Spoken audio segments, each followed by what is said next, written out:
Con un contundente gol de Ener Valencia, la Tri derrotó a Perú en Quito. Suma 11 puntos y ocupa el cuarto lugar en la clasificación mundialista. El Pleno de la Asamblea, con 76 votos a favor, archivó el juicio político contra la fiscal Diana Salazar. Es la segunda derrota del correísmo sobre el tema. El gobierno insiste en su pedido para que el sector privado genere energía y aporte 100 megavatios. En su segundo día de paro, el gremio de transportistas urbanos de Guayaquil pidió una reunión con las autoridades municipales, mientras 22 de las 58 cooperativas salieron a laborar. La justicia de los Estados Unidos está tras 12 bienes de John Pollitt, que fueron adquiridos con dineros de la corrupción. Los anuncios de alivios financieros en tiempos preelectorales continúan y el gobierno ahora ofrece créditos para emprendedores sin garante. En Filadelfia, Kamala Harris y Donald Trump están a minutos de debatir por primera vez un evento que incidirá en el electorado y que será transmitido por el canal ABC. La peor sequía de los últimos 45 años en Sudamérica desató incendios forestales que afectan la selva amazónica, especialmente en Brasil, Bolivia y Paraguay. Miércoles 10 de septiembre, amigos, bienvenidos a Televistazo Estelar. Ecuador celebra una nueva victoria de la tricolor en las eliminatorias mundialistas. Hoy el triunfo fue ante Perú en casa. Así arrancamos una nueva emisión informativa.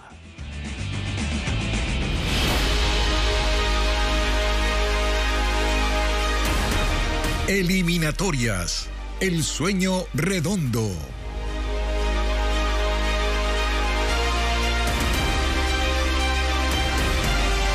Este martes el capitán del equipo de todos, Ener Valencia, marcó el único tanto para Ecuador tras 7 años en anotar en la ciudad de Quito. Teo Pozo está en el estadio Rodrigo Paz y nos muestra cuál es el ambiente en estos momentos. Teo, adelante, te escuchamos. Sí, Juan Carlos, ambiente de mucha algarabía. Realmente ha sido una tarde y noche extraordinaria para la selección ecuatoriana de fútbol. Ener Valencia había marcado por última ocasión el 5 de septiembre de 2017 en la derrota de la tricolor 2-1 ante Perú. Sí, como lo aseverabas, Juan Carlos, 7 años después, el goleador histórico vuelve a hacerse presente en las redes. Ya lleva 42 tantos en la historia de la tricolor nacional. Es el máximo artillero de todos los tiempos y hoy le vuelve a dar la victoria a la tricolor nacional. Además, en octubre de 2021 había sido la última ocasión en la victoria de Ecuador ante Bolivia 3-0. Marcó 2 goles en esa oportunidad en Guayaquil, que había marcado por eliminatorias. Así es que festejo doble para Ener. Vamos a ir con el resumen del compromiso. Un primer tiempo complicadísimo para Ecuador, que no encontró los caminos, pero después con algunas variantes en la etapa complementaria se abrió el arco y pudo ganarle a Perú después de 2 eliminatorias. Luigi Marquele con lo mejor del compromiso. Y hubo algunas ovaciones de los hinchas, de los aficionados, más de 23,000 espectadores que estuvieron en el estadio Rodrigo Paz Delgado para Ener Valencia cuando salió sustituido, también para John Yeboah cuando ingresó a la cancha, para Alan Franco. Por supuesto, los hinchas también le ponen el color a este partido de eliminatorias. ¿Cómo lo disfrutaron? ¿Cómo vivieron este gran triunfo? Tenemos también testimonios de los aficionados. Si no estaba él, pues, sinceramente no había nada. Se puso de nuevo las pilas. Muy interesante, con Becachese el equipo toca más, tiene más profundidad, está más seguro. Se me pareció un muy buen partido. Mucho ecuatoriano que no tenía fe en él, ahí estuvo el gol de Ener Valencia. ¿Y el marcador? El marcador, queríamos otro gol más para salir más contentos. Y seguramente el funcionamiento colectivo de la selección irá mejorando con los próximos partidos, que son Paraguay el 10 de octubre aquí en la capital y como visitante Uruguay en Montevideo en el Estadio Centenario el 15 de octubre, los próximos 2 compromisos de la tricolor.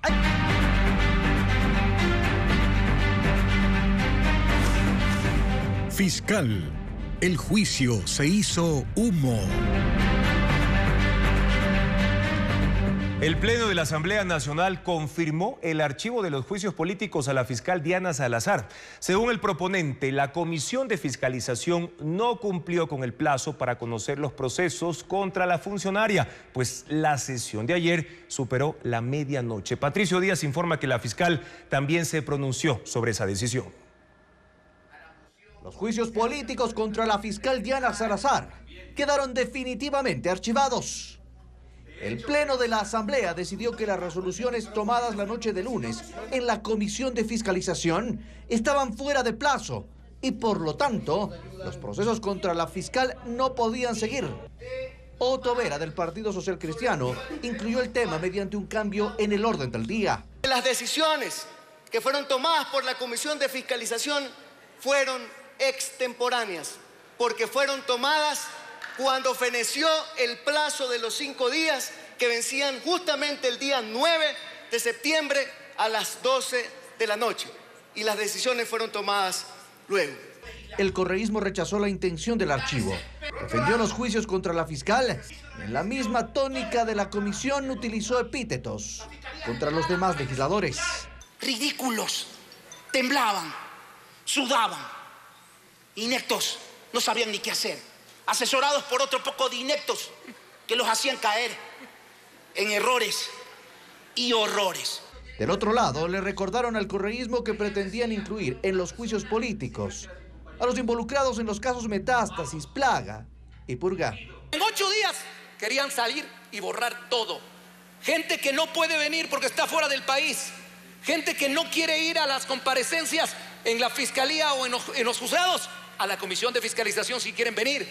Al final, la resolución del Pleno hizo lo que debía hacer la comisión. Abocó conocimiento de los 2 juicios, los unificó como pedía el CAL y al final los archivó con 76 votos a favor del oficialismo, Partido Social Cristiano y Construye. La fiscal Diana Salazar, después de confirmado el archivo, en un comunicado calificó la decisión como un reflejo de la voluntad popular. Sabíamos que los narcojuicios nacieron viciados, sin el sustento que al menos un proceso de este tipo requiere. Y lo ocurrido todos estos meses da cuenta de los macabros intereses que había detrás de estos. Así, la Asamblea pasó la página de los esfuerzos del correísmo por destituir a la fiscal. La Comisión de Fiscalización deberá definir ahora quién sigue en su lista de juicios políticos. Y aunque el correísmo intentó salvar uno de los juicios políticos, el oficialismo alcanzó la mayoría ya desde la Comisión de Fiscalización, con un legislador que durante la sesión de anoche fue expulsado del Partido Social Cristiano. La jornada estuvo marcada por incidentes entre los asambleístas en esa comisión. Son los gritos del correísmo cuando perdieron el control de la Comisión de Fiscalización. La sesión empezó mal. La presidenta Pamela Aguirre se saltó del orden del día la sentencia del juez que obliga a la Mexa a retomar los juicios a exministros de Lazo y suspender el proceso contra la ministra del Interior. No dio la palabra a los legisladores y César Umajinga, del oficialismo, apeló a la presidencia. Esta Asamblea Nacional no se va a someter a ningún juez ni al Poder Judicial. Aguirre no cedió y empezó el cruce de palabras.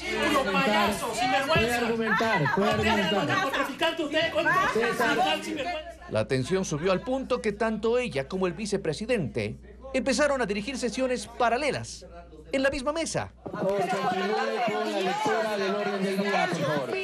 Al final, Aguirre cedió y perdió la presidencia. El vicepresidente Luis Alvarado del oficialismo la reemplazó. Descoordinado y sin saber el procedimiento, pidió se vote el acatamiento del dictamen judicial, a pesar del rechazo del correísmo. La moción se aprobó con los 4 votos de ADN y el voto en blanco del social cristiano Lenin Rogel, que en las cuentas suma a la mayoría. Y por esto se ganó en ese momento la expulsión de su partido. En el segundo punto, dedicado al juicio político a la fiscal Diana Salazar, la historia se repitió. El presidente encargado se vio obligado a dar paso a una moción de Pamela Aguirre para que se califique solo uno de los 2 juicios a la fiscal, el de su coidearia Gisela Garzón. Esto, aunque el CAL había pedido que se unifiquen. A partir de ahí, el correísmo empezó a discutir todo al presidente Alvarado. Y con barras. ¡Queremos debatir! ¡Queremos debatir!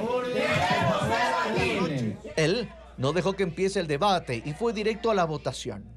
La Revolución Ciudadana siguió cuestionando e interrumpiendo. Le enseño los documentos, señora reportera asambleísta, porque usted está dedicada a eso. Confrontando a la numerosa presencia de legisladores oficialistas. Pedían que Humaginga no vote, acusándolo de conflicto de intereses por un proceso que tiene ante Fiscalía.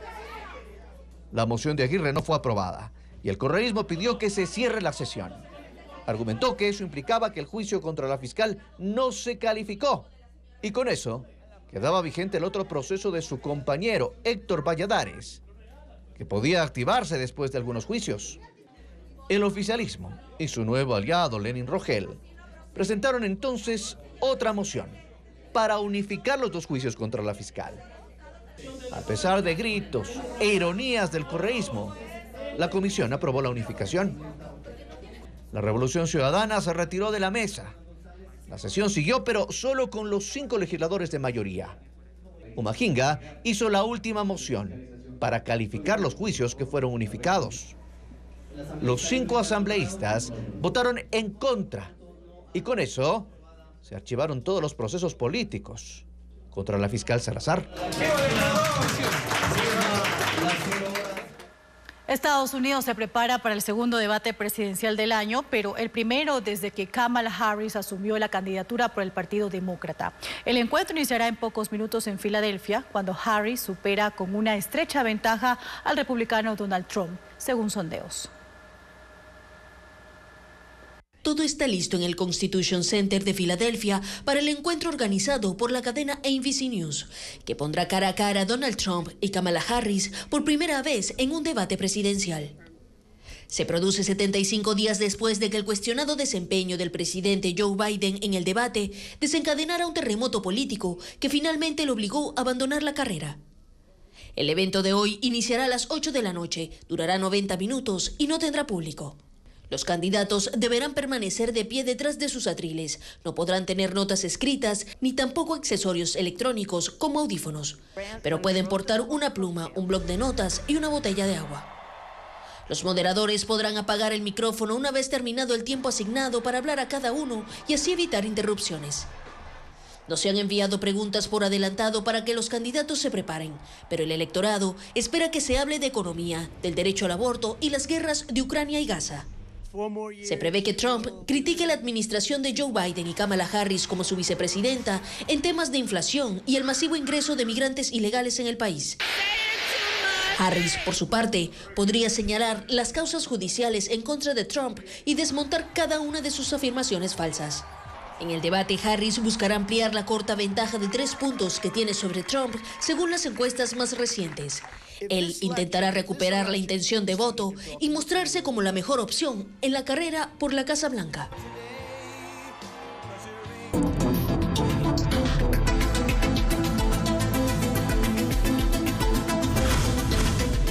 Guayaquil, un paro sin salida. En Guayaquil, el paro de buses se mantuvo por segundo día consecutivo. Sin embargo, podría haber puntos de conciliación entre los transportistas y el municipio. La FETUC ha solicitado un acercamiento, mientras que la Autoridad de Tránsito señala que está de acuerdo con subir el pasaje a 45 centavos, pero si hay mejoras en las unidades. Informa Luis Alfredo Zúñiga. La Federación de Transportistas del Guayas, FETUC, y el municipio de Guayaquil siguen sin llegar a un consenso y el paro parcial de buses continúa. El Cabildo ha tildado la protesta de terrorista y de tener tintes políticos. La FETUC lo rechaza y dicen que están desatendidos. Pese a esto, el gremio se reunió y pidió un encuentro con la alcaldía, que de concretarse podría significar el fin del paro. Si somos recibidos, somos atendidos y se trata en una mesa cantonal, claro que sí. Al cierre de esta emisión no hubo pronunciamiento del Cabildo. Sin embargo, más temprano, la Autoridad de Tránsito señaló que hay puertas abiertas y que sí apunta a subir el pasaje al precio que pidió el gremio. Nosotros ya tenemos esclarecida una propuesta que fue dialogada y acordada con los transportistas. ¿Qué es de cuándo? 45 centavos. La ATM señala que primero deben implementarse mejoras en los buses, como climatización y Wi-Fi, para subir el pasaje, mientras la FETUC dice que no lo pueden hacer sin más recursos. Pese a la diferencia de ideas, ambas partes señalaron a Televistazo que se puede llegar a un punto medio. Se podrían ver cambios después de 6 meses de nuevas unidades, pero ya con la seguridad de que vamos a tener una rentabilidad. El aspecto en el que más difícil está encontrar acuerdos es el sistema de cobro. La FETUC no acepta que se haga con la empresa que contrató la alcaldía y el Cabildo señala que no puede ser con otro proveedor por temas legales. Hasta que no se concrete la reunión entre municipio y FETUC, el paro sigue. Este martes, según la ATM, aumentaron a 22 las cooperativas que están trabajando y se ha sancionado a 24 operadoras por acogerse al paro. Y en este segundo día de paralización, los guayaquileños volvieron a vivir angustia tratando de encontrar la forma de movilizarse. Los pocos buses que circulan no son suficientes, así que la alternativa es tomar taxis o carros particulares que suplen el servicio, pero a precios altos. Veamos. Hoy ya no fue una sorpresa. Hoy todos los que salieron durante el día en Guayaquil, de mañana yendo al trabajo o de tarde regresando, estaban avisados de que movilizarse sería un calvario.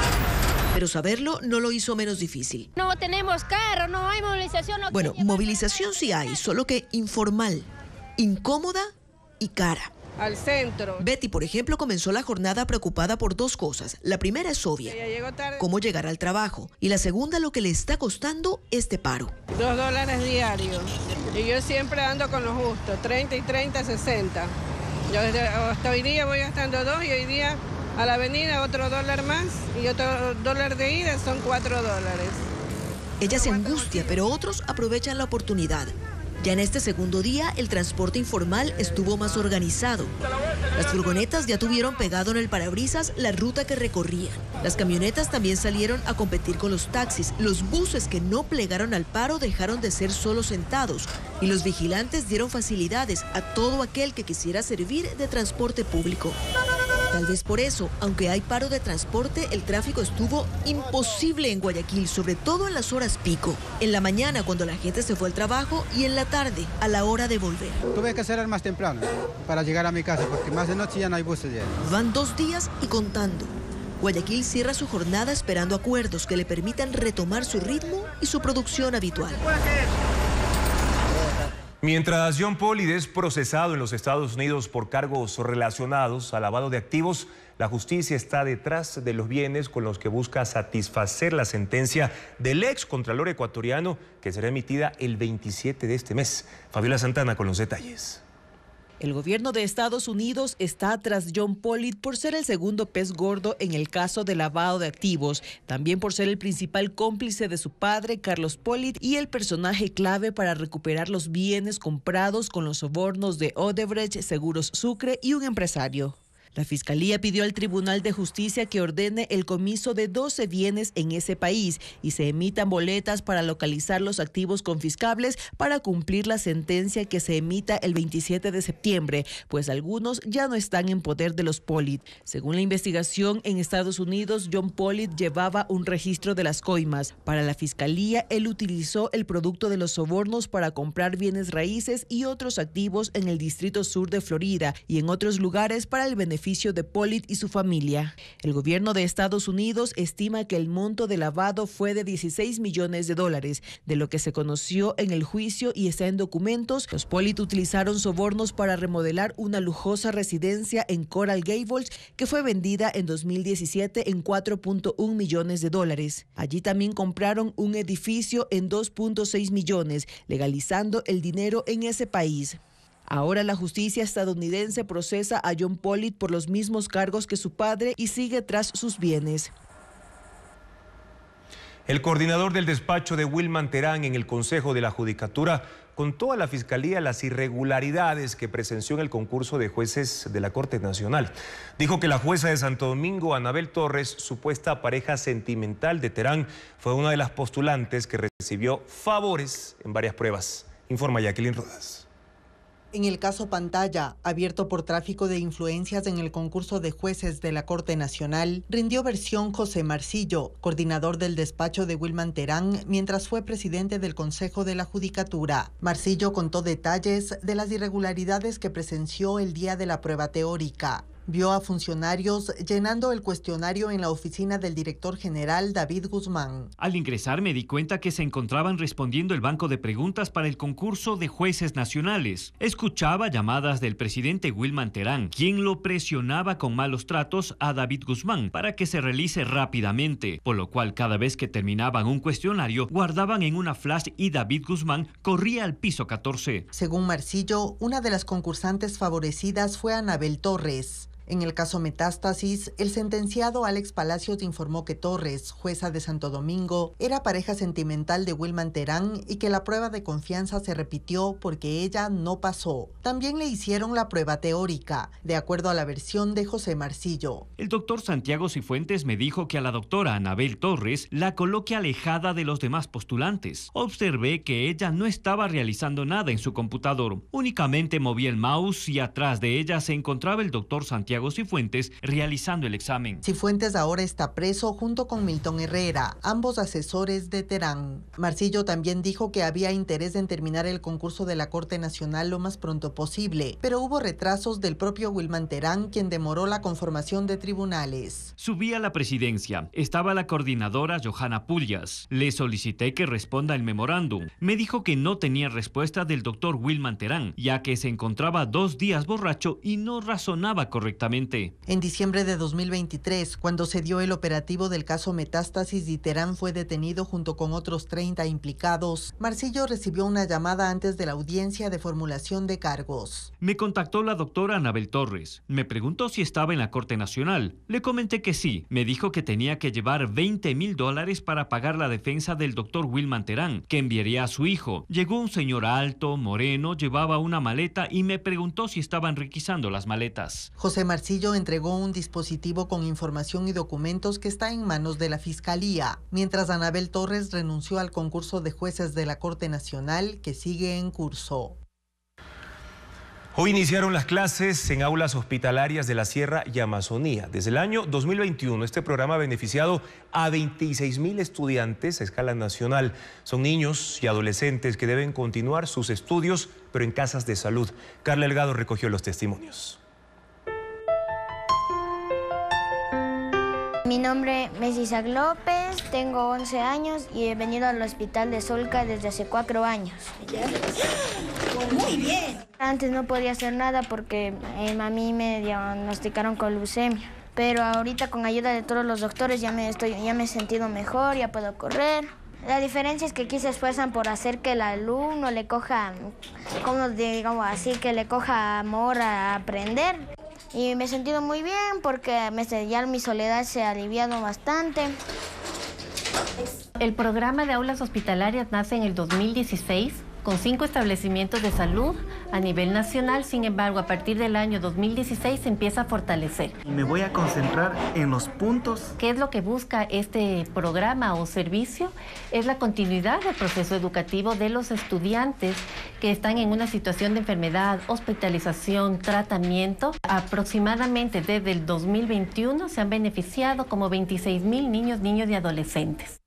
Llevo un año en tratamiento y estoy feliz porque Solca me ha ayudado a combatir mis miedos, a curarme. 20, wow, un aplauso. En esta aula hospitalaria, aquí ya me siento más cómodo porque, en la escuela todos me tratan especial por mi condición. Aquí ya puedo hacer más actividades, jugar mucho. Mi materia favorita es matemática. Más lo que me gusta es matemática y también en el recreo me gusta jugar fútbol. Mi nombre es Mayra Galarza, soy docente hospitalaria, 18 años llevo en esta casa de salud. Al hablar de pedagogía hospitalaria, existen pilares importantes que nosotros como profesionales en el ámbito de educación debemos tener muy claro. La parte afectiva, la parte emocional. Sabemos que la condición de un diagnóstico oncológico siempre lleva interrogantes. Sin embargo, el sentir nuestro es el dar el día a día lo mejor. Y es algo que a través de este sistema se evita la deserción escolar.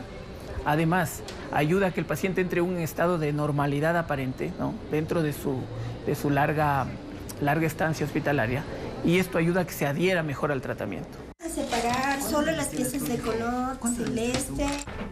De que no tengan miedo, porque aquí los vamos a divertir mucho.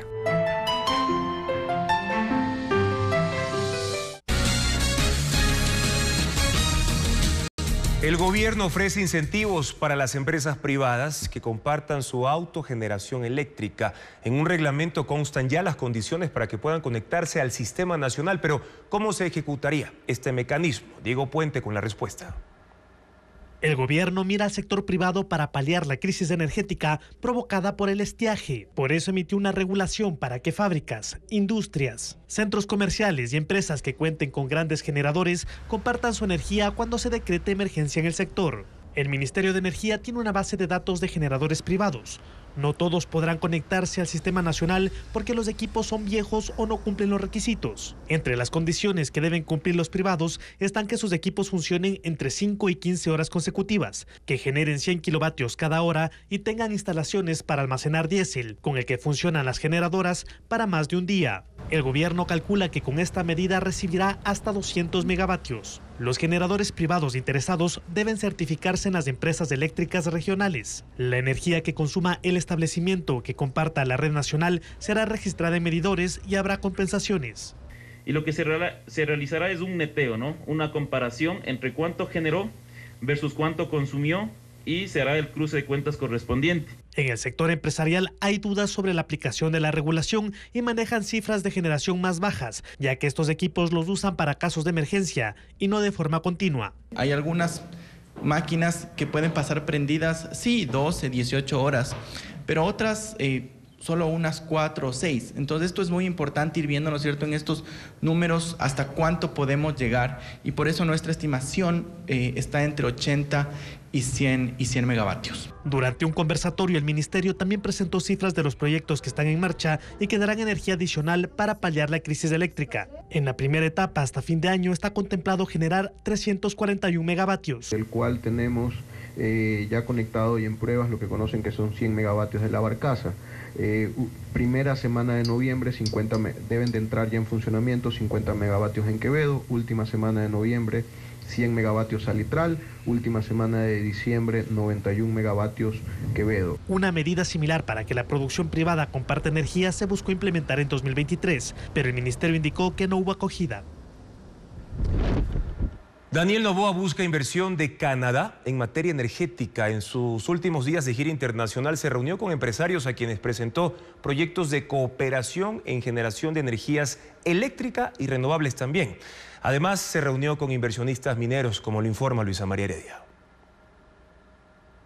El presidente Daniel Noboa otra vez está en Canadá. Ya visitó Toronto a inicios de marzo, cuando viajó con un objetivo claro: promover Ecuador como un destino para la inversión minera responsable. En esa ocasión volvió supuestamente con $4.800 millones de inversión comprometidos, que no llegarán a corto plazo, pues están destinados a proyectos mineros que todavía están en etapa de exploración, es decir, en fase inicial. Ahora fue en busca de inversión en materia energética. Por eso este lunes dialogó con varios empresarios sobre proyectos de cooperación en generación eléctrica.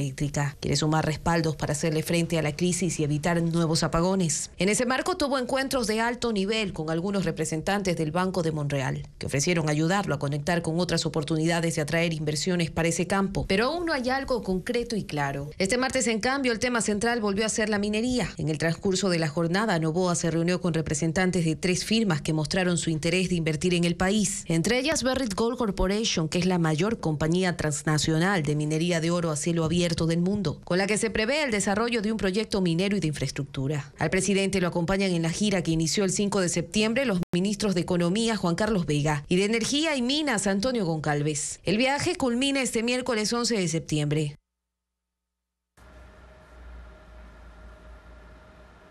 Las encuestadoras deberán cumplir nuevos requisitos para participar en las elecciones de 2025. Tendrán que justificar el financiamiento y entregar al Consejo Electoral los informes técnicos el mismo día que se publiquen los resultados de los sondeos. Adriana Bermeo informa sobre más cambios. Las encuestadoras tienen nuevas reglas que deberán aplicar en las elecciones del 2025. El CNE reformó 2 reglamentos para pronósticos electorales y sondeos a boca de urna, que agrupan 5 cambios. Se aumentan los requisitos. Las personas naturales y jurídicas deberán presentar la documentación que justifique el financiamiento de la encuesta. Además, la declaración del impuesto a la renta del último año y un certificado de no pertenecer a ninguna organización política. Se establece experiencia mínima para quien dirige el sondeo electoral y para su equipo técnico, 2 años para personas naturales y 3 para empresas, en investigación social, mercadeo político u opinión pública. El personal que va a campo a realizar las encuestas, no, pero sí las personas, el equipo técnico, quien va a trabajar, quien va a procesar la información. Tercero, el mismo día que se publiquen los resultados de la encuesta, se entregará un informe técnico al CNE. Antes el plazo era de 5 días. La información se subirá a la página web del organismo electoral. Y quinto, solo en el caso de los sondeos a boca de urna o exit poll que se realizan el día de los comicios, se utilizará un formato establecido por el CNE para recolectar la información. Deberá tener un color diferente a la papeleta original. La frase resultados no oficiales estará en la parte superior y como marca de agua. Además, se especificarán los datos de la encuestadora. El Consejo Nacional Electoral denunciará ante el Tribunal Contencioso Electoral a aquellos que publiquen encuestas sin estar autorizados. Brasil reporta un aumento del flujo migratorio de venezolanos por su frontera terrestre luego del conflicto postelectoral. Según datos de la Agencia de Naciones Unidas para los Refugiados, más de 12.000 migrantes han ingresado al país por el estado de Roraima desde las elecciones del 28 de julio. Los agentes fronterizos aseguran que la cantidad de personas cruzando está aumentando, superando las 800 diarias. Quienes salen de Venezuela aseguran que lo hacen con enojo y tristeza porque no quieren seguir viviendo bajo el régimen madurista. Esta madrugada Israel realizó un ataque aéreo contra un campamento designado como zona humanitaria cerca de la ciudad de Han Yunis, en Gaza. Hay 40 muertos y más de 60 heridos. Aseguran que en el lugar se escondían militantes del grupo Hamas. El ejército israelí reconoció que sus fuerzas probablemente mataron sin querer al activista turco-estadounidense Ayşenur Ezgi Eygi durante una protesta cerca de la localidad de Nablus, en Cisjordania, el 6 de septiembre. Jóvenes ultraortodoxos acuden al llamado del ejército israelí para combatir. El Tribunal Supremo de Israel ordenó al gobierno a fines de junio que reclute en el ejército a judíos ultraortodoxos y que retirará la financiación a las escuelas religiosas o yeshivas cuyos alumnos no cumplieran los avisos de alistamiento. Los miembros de esta comunidad estuvieron exentos del servicio militar desde la fundación del Estado en 1948. Un alpinista murió y otros 4 resultaron heridos tras una avalancha en el valle de Aosta, en el norte de Italia. La emergencia fue causada por el colapso de una masa de nieve que sobresalía, probablemente provocado por el paso de los escaladores. El clima tormentoso limitó el uso de helicópteros y dificultó la operación de rescate en el pico Castore del Monte Rosa. Sin embargo, pudieron llegar hasta los sobrevivientes, en su mayoría españoles, y llevarlos a hospitales. Y el hombre que prendió fuego a la atleta Rebeca Cheptegei el domingo pasado murió hoy por causa de las heridas que sufrió en el ataque. El hospital keniano, que trataba al novio de la corredora ugandesa, informó que este tenía quemaduras en el 30% de su cuerpo. Estas fueron provocadas cuando vertió gasolina sobre la maratonista.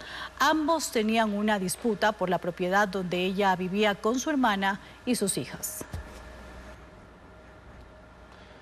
Una presentación de ballet clásico y una exposición de cuadros en óleo son algunas de las opciones culturales de esta semana en el país. Belén Goncalves nos presenta los detalles en el siguiente informe.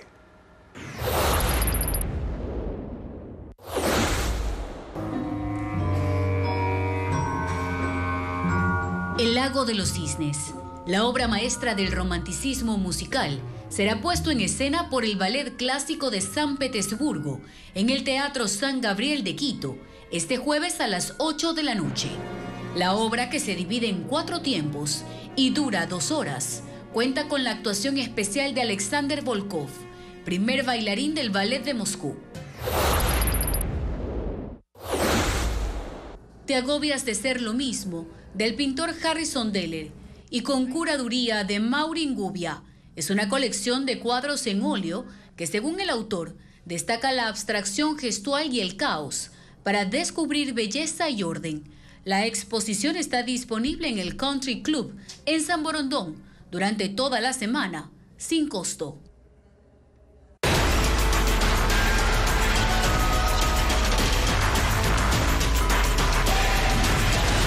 Con donaciones, los regalos electorales.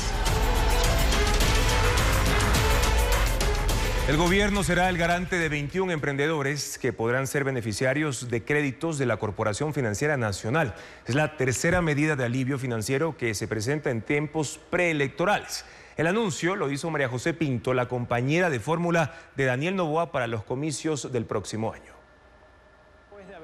Las finanzas públicas. Apenas unas horas después de que Daniel Noboa anunció la gratuidad de las planillas de luz de hasta 180 kilovatios por hora por 3 meses, en las cuentas de la presidencia en redes sociales se dio a conocer cuál es la siguiente dádiva, o para decirlo en términos oficiales, la nueva medida de alivio financiero que adoptó el gobierno, ya que es así como llama el régimen a estas decisiones, que se toman en tiempos de precampaña. Se trata de otro reconocimiento al esfuerzo de todos los ecuatorianos, según consta en la publicación, pues estas medidas, incluido el perdón de deudas de hasta $5.000 con el Banco de Fomento, son compensaciones que los ciudadanos recibirán por haber afrontado los ajustes económicos que hizo Noboa al inicio de su gestión, como el aumento del IVA y la eliminación del subsidio a las gasolinas. Son 21.000 créditos de la Corporación Financiera Nacional que serán entregados a emprendedores. No se precisa a partir de cuándo. Lo más curioso es que la encargada de anunciar la nueva medida fue María José Pinto, la titular de la Secretaría Ecuador Crece sin Desnutrición Infantil, una cartera que ni siquiera forma parte del Frente Económico del Gobierno y cuya misión es otra: prevenir y reducir la desnutrición en niños y niñas menores de 2 años. Ustedes creían en nosotros, en este equipo que logró estabilizar la grave situación económica del país.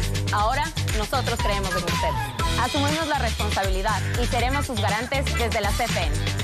Garantes de todos los negocios que nunca pudieron tener un préstamo porque no confiaron en él. Pinto, la compañera de fórmula de Noboa para las presidenciales de febrero de 2025, es quien aparece en el video grabado, como ya es costumbre, con las mismas temáticas que se usan en la red social TikTok. Somos una nueva generación y estamos aquí para convertir en realidad lo que antes parecía imposible. La difusión del mensaje corre por cuenta de la Secretaría General de Comunicación de la Presidencia, otra institución estatal. Pero a diferencia del video que grabó Noboa para anunciar la condonación de planillas de luz, el de Pinto no fue transmitido en cadena nacional, se quedó en redes sociales, las que el Consejo Nacional Electoral ha dicho que no puede controlar para castigar a quienes hagan campaña anticipada. Y las condonaciones de deudas en Ban Ecuador y el Banco Nacional de Fomento, así como la energía eléctrica gratuita que el gobierno ofrece durante 3 meses para un segmento del sector residencial, alcanzan un valor de $186 millones. Decisiones que, de acuerdo al relato oficial, buscan beneficiar a la ciudadanía y que se toman coincidentemente en las vísperas de procesos electorales. Apenas comenzaba julio cuando el gobierno inició con su política de condonaciones. Con el decreto 317 se disponía la eliminación de las deudas vencidas a clientes de Ban Ecuador. La operación abarcaba a créditos de hasta $5.000 que se encontraban en la categoría E, es decir, considerados incobrables. Esta decisión benefició a 7.000 clientes de ese banco. El costo para el Estado fue de $18 millones. Llamó la atención que se tomara una decisión en ese sentido en una entidad que tiene una tasa de morosidad del 23%, 6 veces más que la banca privada, y que registra pérdidas en su operación. 2 meses después, el gesto se repite, pero con el Banco Nacional de Fomento.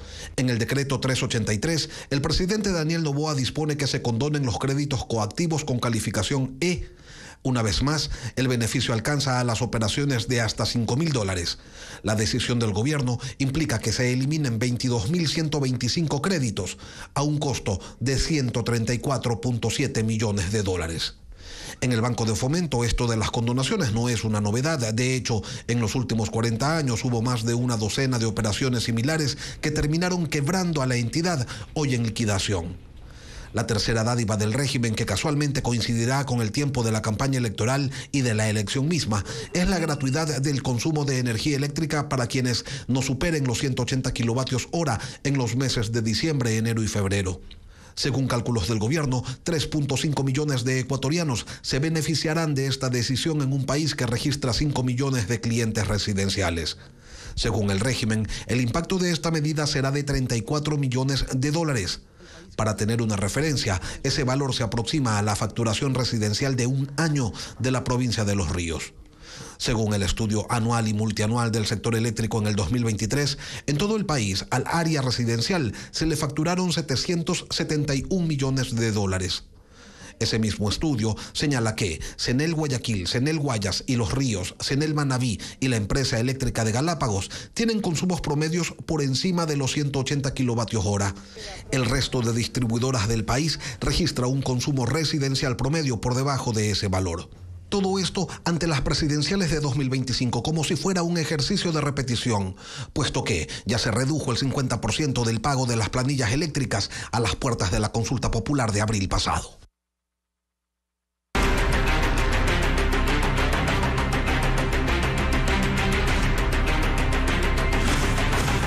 Sequía, colgando de un hilo. La última actualización de la Secretaría Nacional de Gestión de Riesgos indica que 6 incendios forestales continúan activos y 3 están controlados. Tras la extinción del fuego, se aprecia ya la magnitud de los daños. Diego Puente con las imágenes.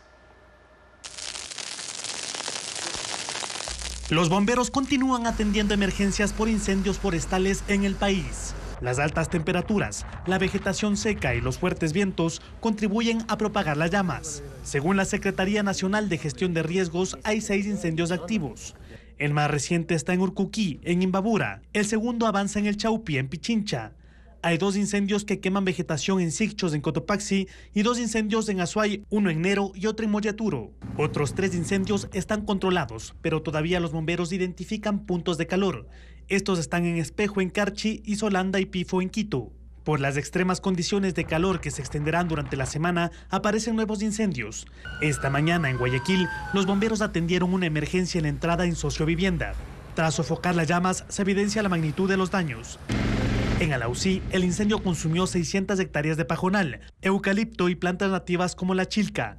El fuego también afectó tórtolas, chorlitos, cóndores, conejos, lobos y zorros de páramo. Muchos de los animales mueren por el humo o son alcanzados por las llamas. En otro incendio forestal, en Nabón, en Azuay, ahora extinto, se consumieron alrededor de 550 hectáreas de chaparro, bosques de pino y pencos, y hay animales silvestres afectados, entre ellos felinos de monte, venados, aves, lagartijas e insectos. El INAMI no pronostica lluvias hasta el final de semana. Habrá días con intenso calor. También los vientos alcanzarán entre 45 y 60 kilómetros por hora, lo que complica el control de las llamas.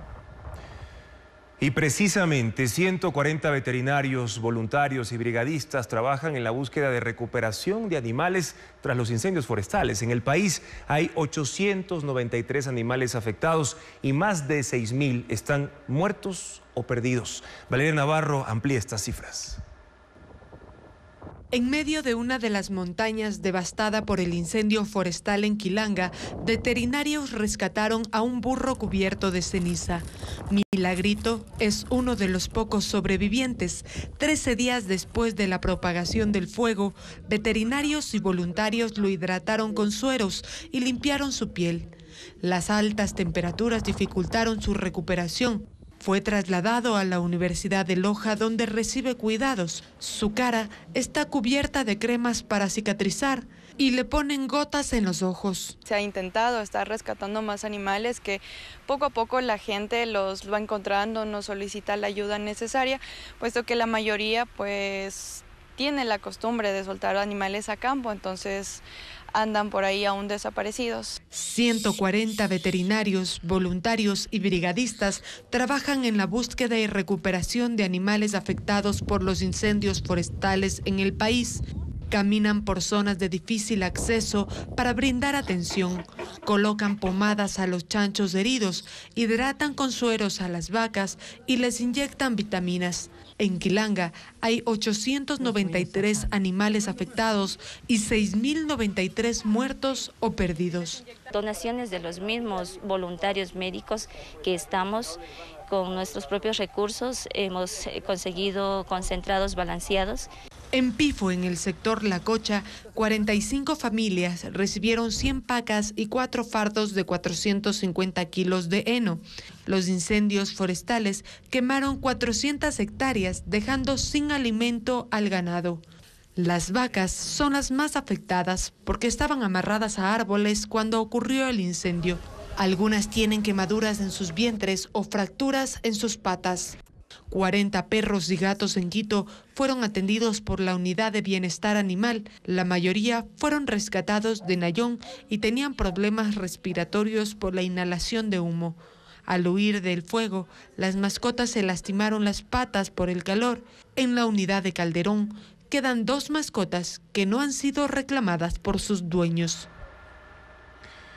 Y crecen los incendios forestales en Bolivia, Brasil y también en Paraguay, provocando grandes nubes de humo sobre Sudamérica. La situación es crítica debido a la peor sequía ocurrida en la Amazonía en 45 años. Más detalles del panorama ambiental en la región con Iliana Suárez. Es un desastre ambiental que se extiende por toda la región, los incendios forestales en la selva amazónica.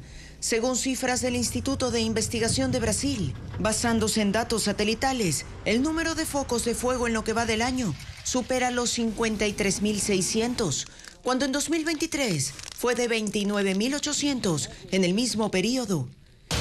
En la última semana en el sur de Brasil, los bomberos reportaron más de 10.000 hectáreas arrasadas por el fuego en la región de Chapada dos Veadeiros y en el área de protección ambiental de Pouso Alto, ambas en la Amazonía.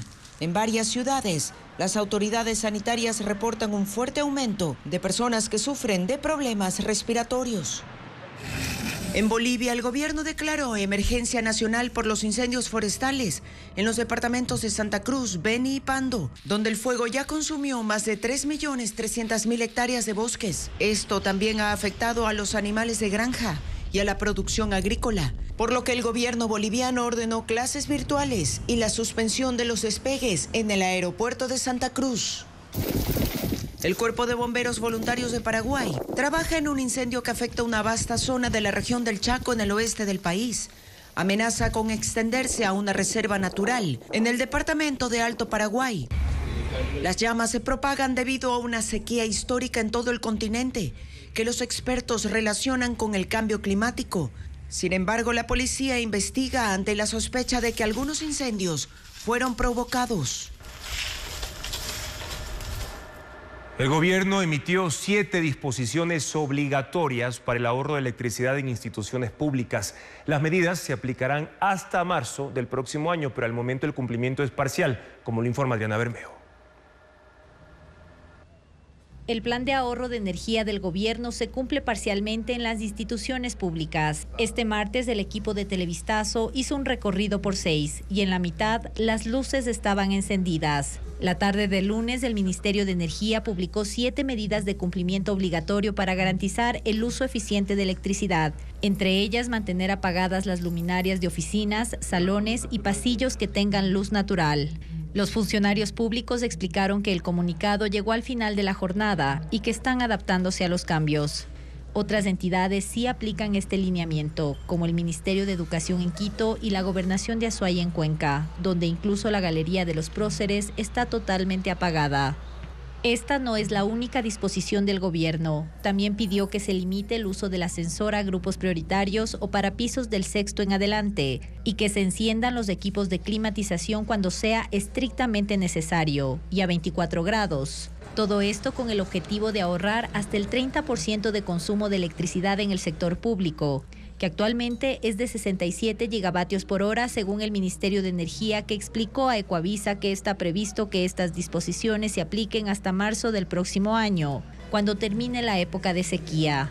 Hasta el momento, ningún municipio ni prefectura se ha sumado al plan de ahorro de energía del gobierno, según información de las asociaciones que agrupan a estos gobiernos seccionales. Michael Hernández, exdirector de Wilman Terán en la Judicatura, dice que se reunió en una cervecería con 2 jueces anticorrupción. Según el procesado, acordaron una sentencia en contra del juez nacional Walter Macías. Más detalles en el siguiente informe de Jacqueline Rodas. La Unidad Judicial Anticorrupción, que empezó a operar en enero de 2023, fue señalada por el procesado Michael Hernández en su testimonio del caso Plaga. Según él, 2 jueces anticorrupción de Azuay respondían a magistrados de la Corte Nacional oriundos de esa provincia y a su vez al entonces presidente del Consejo de la Judicatura, Wilman Terán. Hernández contó que esos acuerdos se evidenciaron cuando destituyeron al juez Walter Macías para dejarlo fuera del caso Vocales. El tribunal estaba integrado por Esteban Coronel, Fernando Sánchez y Mabel Tapia. El juez nacional Felipe Córdoba tenía el manejo de 2 de 3 jueces por su gran amistad. Tuvimos una reunión en una cervecería con los jueces anticorrupción Coronel y Sánchez, y ahí me comentaban que Coronel tenía todo listo. Se refiere al fallo que emitió el tribunal revocando la acción de protección que declaró la violación de derechos del juez Walter Macías y lo regresó a su cargo. Hernández contó cómo se dio esa sentencia. De ahí el doctor Wilman Terán le da 3 días para que notifique y le hacía cuenta regresiva. Te quedan 2 días, te queda 1 día. El doctor Coronel no notificaba, pero le decía que esté tranquilo, que la dirección es revocar esa acción de protección y que él está claro. Efectivamente, la revocatoria se da el 25 de agosto, tal como me lo había comentado el doctor Fernando Sánchez, juez anticorrupción. Michael Hernández dijo que el presidente de la Corte Nacional, Iván Saquicela, ya sabía que la Sala Anticorrupción iba a resolver esa causa y que el juez Córdoba, por su gestión, tenía previsto hacerse de la Dirección Provincial de la Judicatura en Azuay.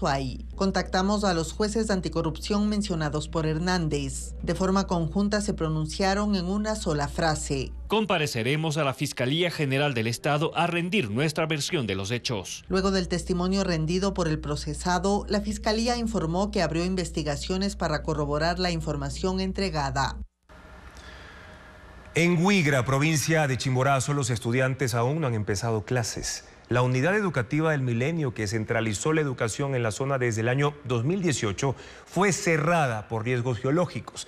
Ahora se intenta reubicar a los alumnos en una antigua escuela, pero los padres de familia rechazan esa decisión. Ángel Pilatuña nos amplía el panorama en ese territorio.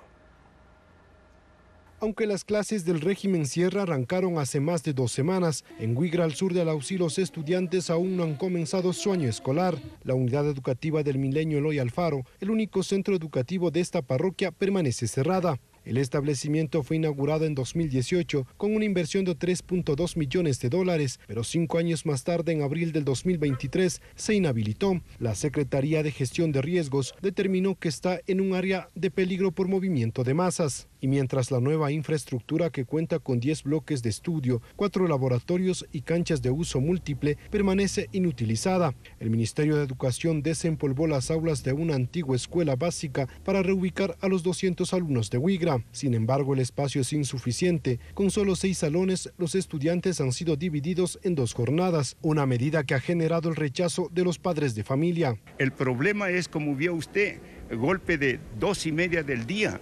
Tremendo calor, y esos niños, según manifiestan los padres de familia, que constantemente el profesor tiene que estarles sacando al aire, porque si no se ahogan allá adentro. Las 200 familias han decidido no enviar a sus hijos a la antigua escuela, argumentando que los estudiantes asignados a la jornada vespertina enfrentan serios problemas de movilización. Aseguran que el horario de la tarde complica el retorno a casa debido a la falta de transporte, lo que pone en riesgo la seguridad de los niños. Televistazo buscó una respuesta del Ministerio de Educación sobre la reubicación de los estudiantes de Huigra, pero la entidad señaló que aún están evaluando un nuevo plan. Por ahora, en la antigua escuela, 24 personas entre docentes y administrativos esperan en las aulas vacías, sin estudiantes a quienes enseñar.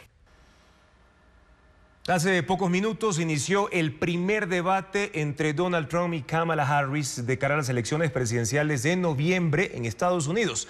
Hasta ahora han hablado sobre sus propuestas en el ámbito económico y también del empleo en ese país. Nos enlazamos al debate presidencial de la cadena ABC News para escuchar parte de las intervenciones de los candidatos en estos momentos. Los aranceles de Trump.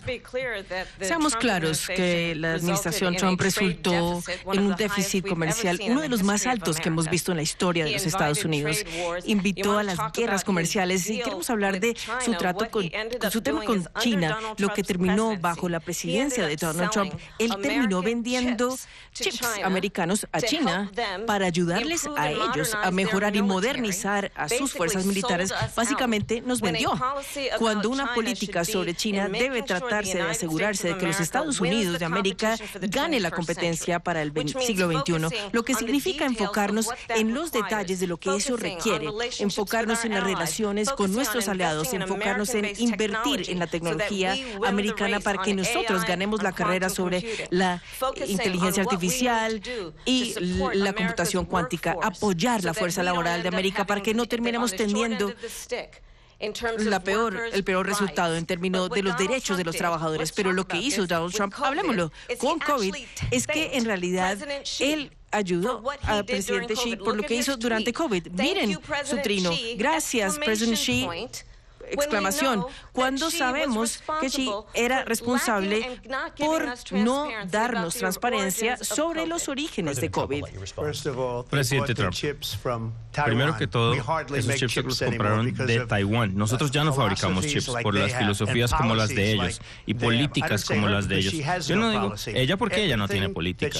Todo lo que ella creyó hace 3 y 4 años está fuera de la ventana. Ella se va a mi filosofía ahora. Y ella se va a cambiar. Ahora, si la eligen, la cambiaría. Y sería el final de nuestro país. Ella es marxista, todo el mundo lo sabe. Su padre es profesor marxista de economía y le enseñó muy bien. Pero cuando miramos lo que ella ha hecho a nuestro país y cuando miren los millones de personas que están entrando mensualmente a nuestro país, donde yo creo que son 21 millones de personas, no 15, como dice la gente, y creo que más de 21. Eso es más grande que el estado de Nueva York. Y miren lo que están haciéndole a nuestro país. Hay criminales, muchas de estas personas son criminales y eso es malo para nuestra economía. Usted ya lo mencionó, ya hablaremos de inmigración, pero la mala migración es lo peor que se le puede hacer a nuestra economía. Ellos y ellas. Es la señal en vivo de la cadena ABC News y mañana en las emisiones de Televistazo tendremos informes sobre este primer debate presidencial entre Kamala Harris y Donald Trump previo a las elecciones de noviembre, sus propuestas y argumentos en varios aspectos y aquellos temas en los que discrepan. En San Borondón empezó la Feria Comercial del Cacao y el Chocolate. Ahí 34 expositores nacionales